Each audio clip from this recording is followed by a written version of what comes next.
We are now in the final 4 hours of the countdown for the launch of Space Shuttle Discovery on the STS-70 mission, with launch occurring from Pad B at Launch Complex 39.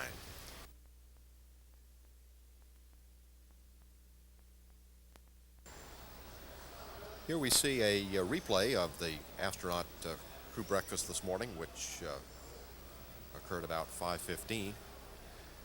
Mission specialist Mary Ellen Weber. She will be working with the deployment of the tracking and data relay satellite. And our flight engineer, mission specialist Nancy Curry.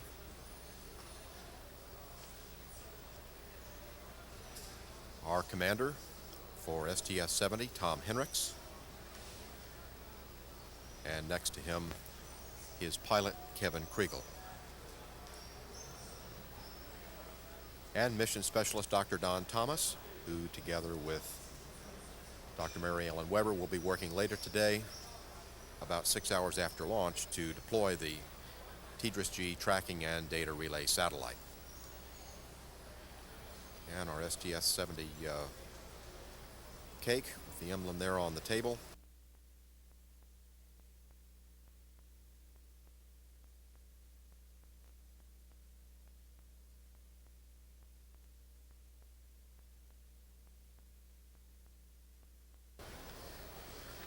Meanwhile, out at Launch Pad 39B, the final inspection team has been going through their routine inspections, looking for any buildup of ice on the external tank or any of the flight surfaces that could break off and strike Space Shuttle Discovery during launch. The ice team has a number of tools, which includes a portable infrared scanner to obtain temperature measurements on the surface of the vehicle, and it can spot any leaks in the external tank or the umbilicals. And the team also takes this as a last opportunity to look at the pad to assure that there's no loose debris around, which could also strike the orbiter at launch.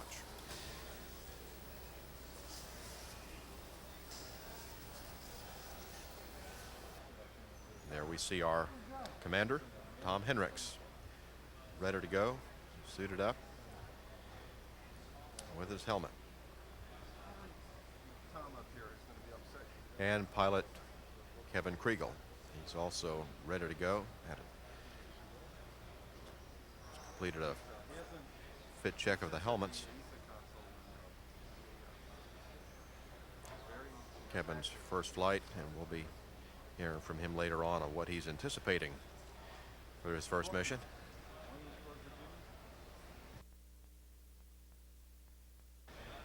And mission specialist Dr. Don Thomas. You will be busy later this afternoon working with the deployment of the tracking and data relay satellite, which is the main order of business for today.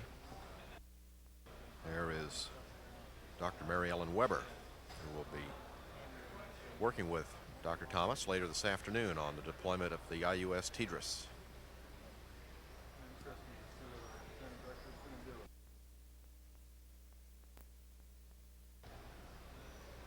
And our flight engineer, mission specialist Nancy Curry.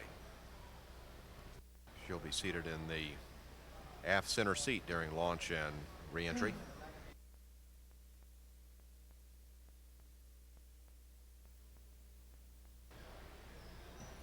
And the suit-up activities are about completed, so that the crew will be headed out for the pad here in about another 15 minutes. Now we can see the crew somewhat better. Pilot Kevin Kriegel without his helmet.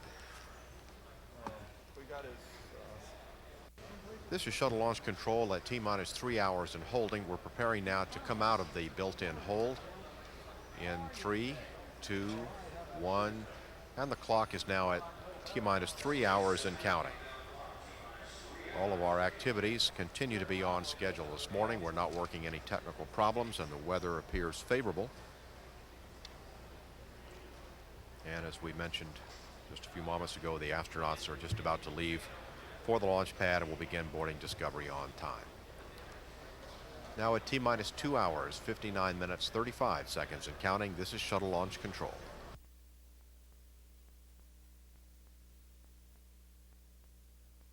This is shuttle launch control at T-minus 2 hours, 56 minutes, 2 seconds and counting. And we see the astronauts have just left the suit up room. It's our pilot Kevin Kriegel with a good luck sign and being wished well by some of the astronaut support personnel.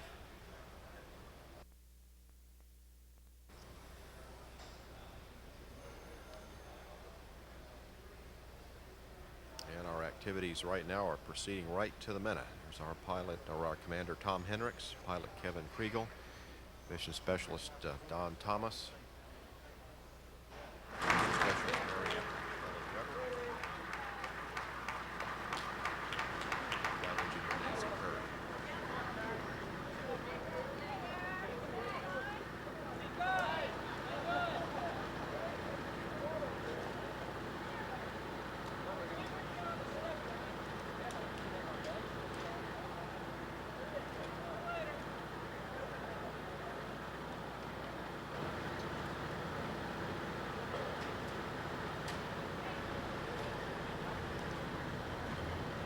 and there they go. The White Room technicians are being advised now that the astronauts are leaving the crew quarters and to expect them shortly.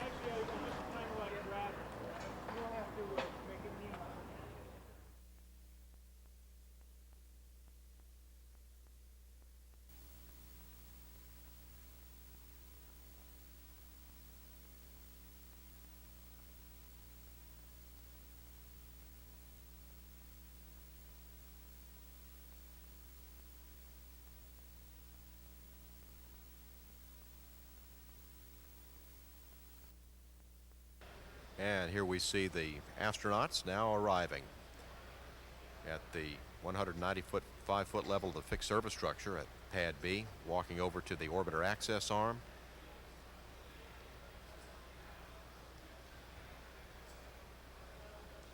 And some of them will wait out on the orbiter access arm while other crew members are being assisted with their helmets and other attire so that it doesn't get too crowded. The White Room is not very large. And of course, Tom Hendricks will be the first one aboard.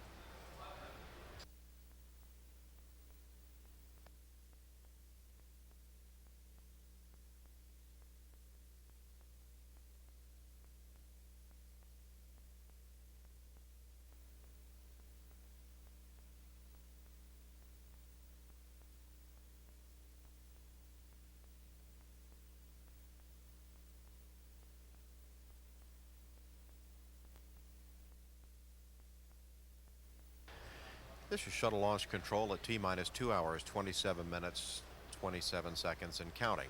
As we see Commander Tom Hendricks boarding Space Shuttle Discovery. This is his third flight into space, his first as commander.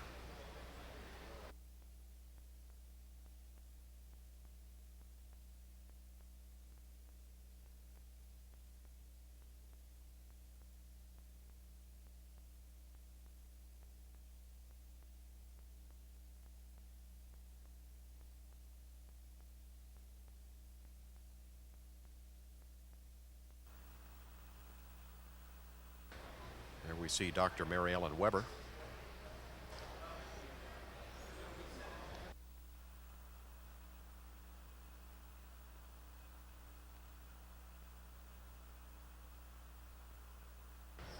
And like Kevin Kriegel, she's also making her first flight today.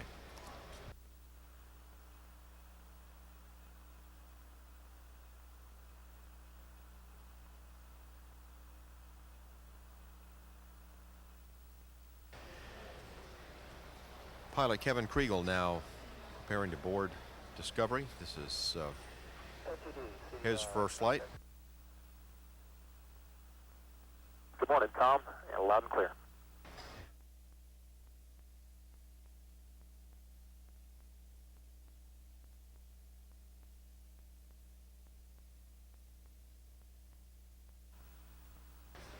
we're seeing now Mission Specialist Don Thomas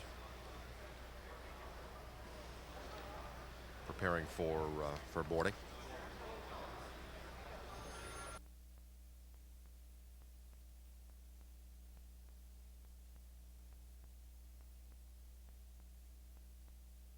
And just in front here, we see Mission Specialist Nancy Curry being assisted with her flight crew equipment, and she was raised in Troy, Ohio.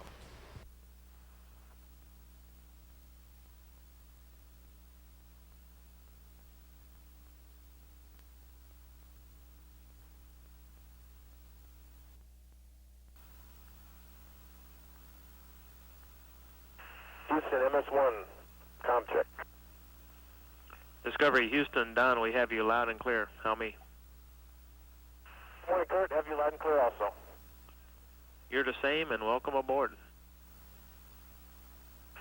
Thanks a lot. We're ready to go here.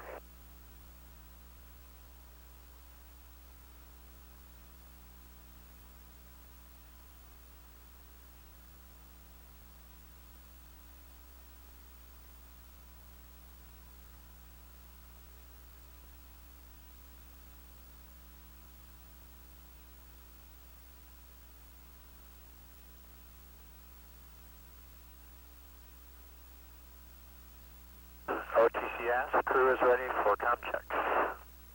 Copy that, ASP.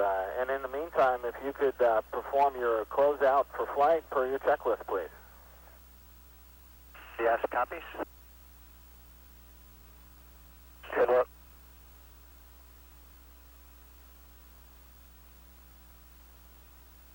Discovery is ready for air ground 2 voice check. Discovery Houston for the CDR and PLT voice check on air to ground 2. How do you read? CDR loud and clear. PLT loud and clear. Discovery Houston, read you both loud and clear, configured for air-to-air voice check. And what? OTC CL. Go ahead. Can we get a CNQC on 143 for a cabin leak check? Okay. QC? Copy. OTC, OVCC. OTC, OVCC. Go ahead, OVCC. You broke up, OVCC. Repeat. Hatch is going shut. Copy that.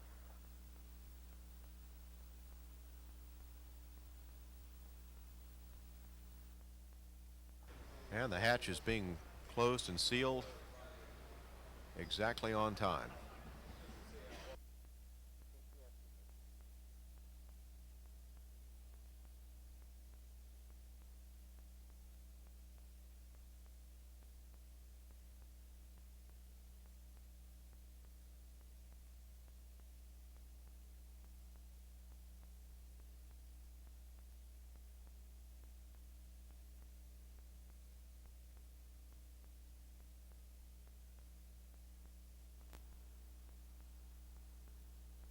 And here is Bob Cabana returning in the shuttle training aircraft. He has been doing approaches to runway 15 at the shuttle landing facility, assessing those conditions, and will be going up for another pass.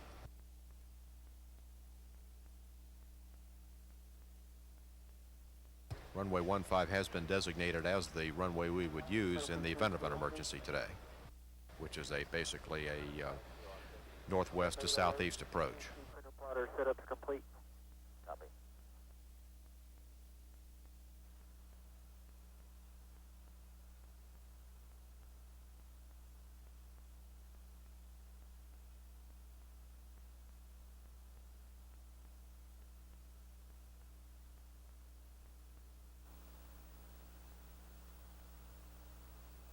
PLT, OTC, configure fuel cell, essential bus sauce switches. Good work.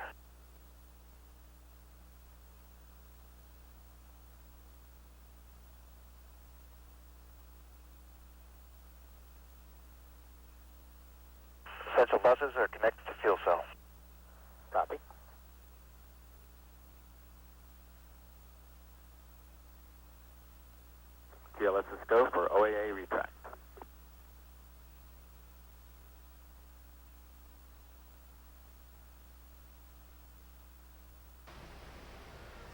And the orbiter access arm can be moved back into position around the hatch in about 30 seconds should an emergency occur.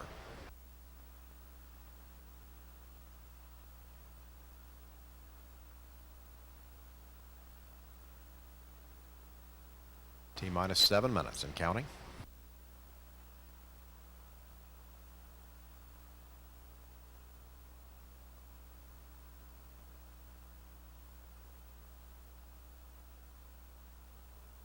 Next milestone is the start of the auxiliary power units by pilot Kevin Kriegel. He'll flip 3 switches in the cockpit to start each of the 3 APUs and then report that's complete. JRPS OTC. JRPS. Start APU and hydraulics drip chart recorders. And that's a good... OTC, perform APU pre-start. APU pre-start's in work.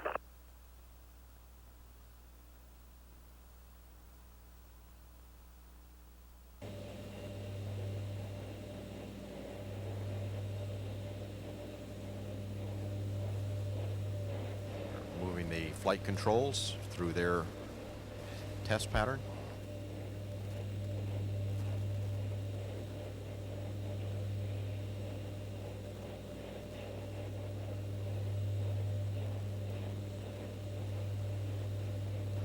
Three main engines now being gibbled. All of these steering checks to assure that we have proper control during ascent.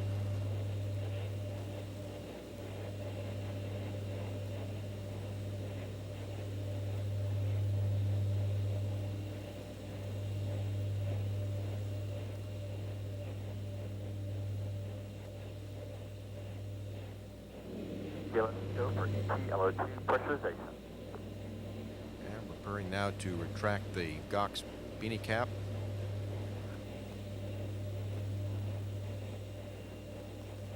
TLT, OTC, clear caution and warning memory. Verify no unexpected errors. That's in work. T-minus 2 minutes, 30 seconds.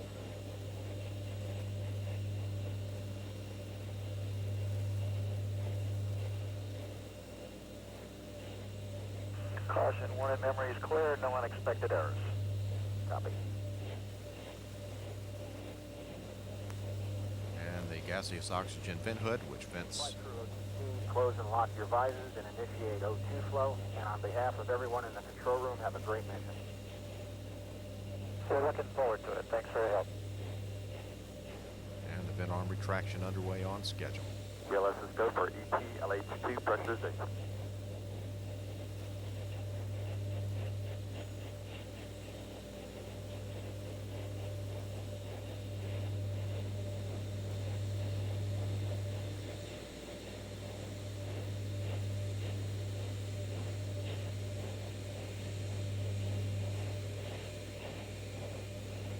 T-minus 90 seconds.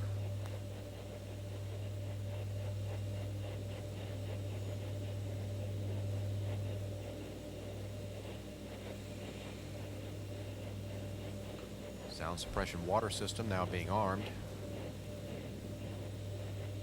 That's a quantity of 300,000 gallons of water in the water tank at the pad, which will flow at a rate of 900,000 gallons a minute, starting at T-minus 16 seconds. T-minus 1 minute now.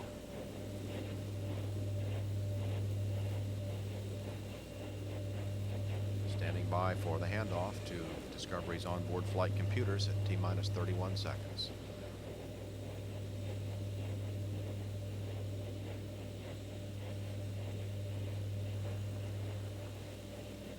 MTD, CBRS. Go ahead, BRS. Call hold. Hold at 31. Countdown clock will hold at 31 seconds. And we do have a hold. We'd like permission to run a multi-pass test contingency.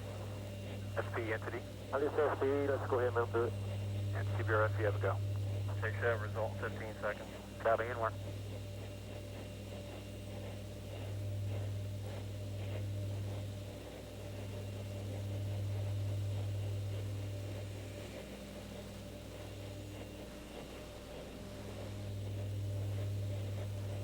Okay, the result of the contingency is good. We're clear for launch.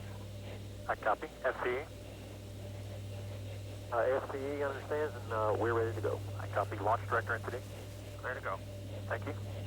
All personnel, countdown clock will begin momentarily. Entity, this is GLS. Do we have a go to resume? GLS, go ahead and pick up the count. I'll resume on my mark. 2, 1, mark.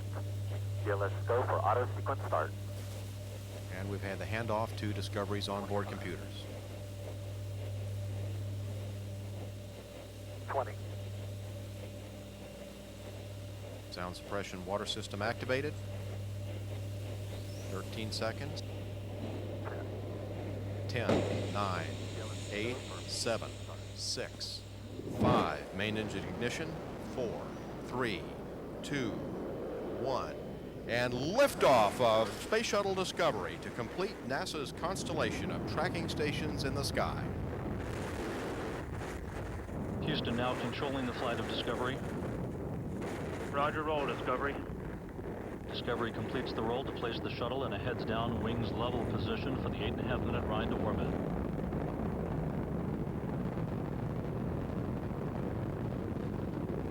"27 seconds into the flight, Discovery's 3 liquid fuel main engines now throttling back in a 3-step fashion to 67% of rated performance to lessen the stress on the shuttle's aero surfaces as it passes through the sound barrier.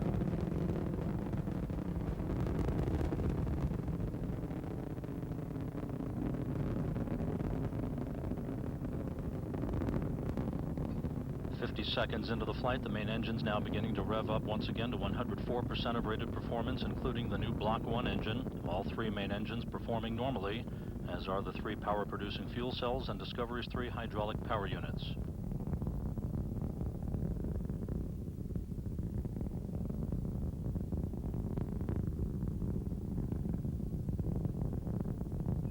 Discovery Houston, go at throttle up. Go at throttle up. Discovery now 63,000 feet in altitude, 8 miles downrange. All systems continue to function normally in the early stage of the 4th shuttle flight of the year.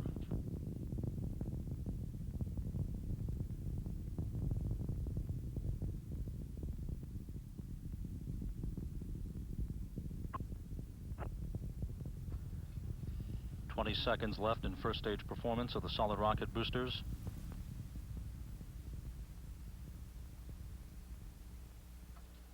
Discovery approaching the 155,000 foot mark in altitude, some 26 miles downrange.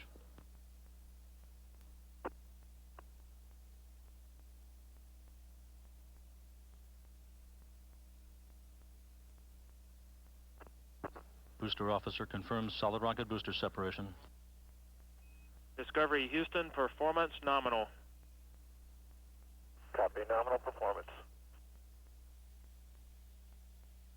Here's door opening, Houston.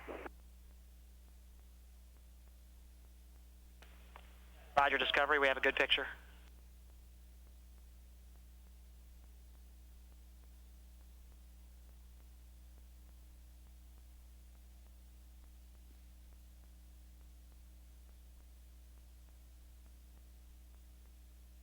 Discovery Houston, the folks at Sunnyvale would like to know where that ice came from. Did you see where it departed from?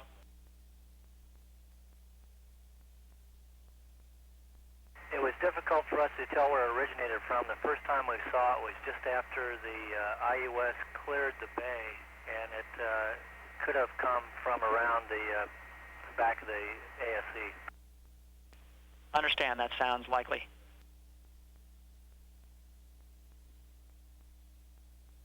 Yeah, the circumference appeared to be very similar to the IUS circumference. Oh, I see. Yeah, the shape of the curve? That's right.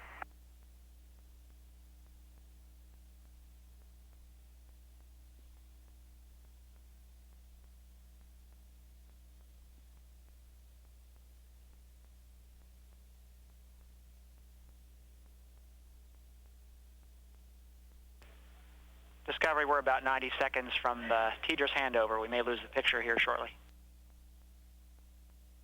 Okay, it looks like the show's about over anyway. We'd love more. keep it coming throughout the following week.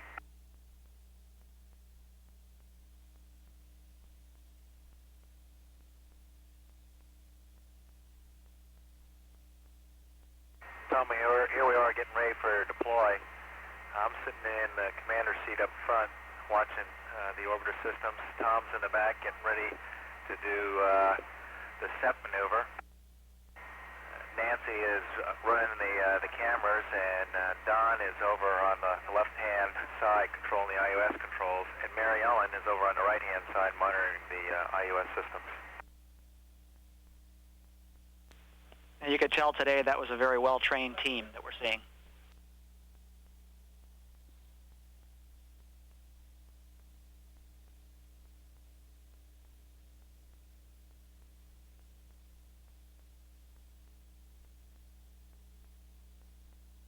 Hey Tom, these are some shots with the camcorder of the deploy that you'll see. This is a real team effort up here. Everybody was busy operating cameras, flying the orbiter, and deploying the satellite up here. So it was a team effort on our part, and also a big team effort on the ground. We had people at White Sands, Sunnyvale, all around the world helping to support this satellite deploy, and we really appreciate the great help and support that made it possible today. It's a gorgeous picture, Discovery, and all of you working together have put another big building block in the space infrastructure.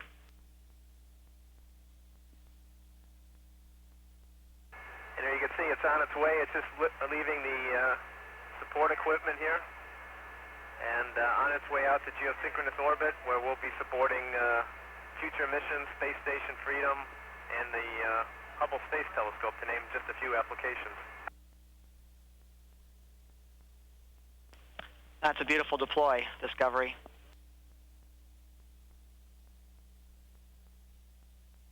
It went out nice and smooth. We didn't see any rates on the satellite at all.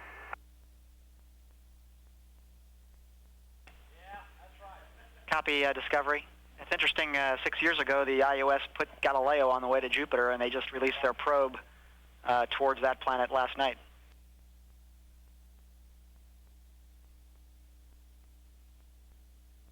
And now we have a couple of shots of the payload bay cameras of the deploy there, Tom. And Discovery, we see that very clearly. Thanks.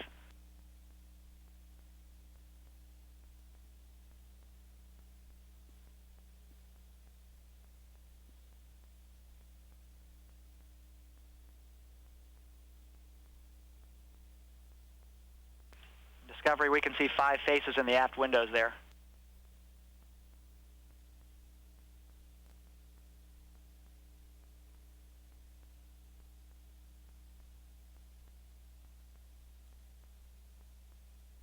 Houston Discovery, you see a piece of debris there next to the satellite. That was actually a piece of ice that appeared to be about 3 foot long. It went by the window previous to this view, and we verified it was ice, and it did break in a couple of pieces. Okay, thanks, Discovery. I'm sure we would have asked you about that, and thanks for allaying that concern.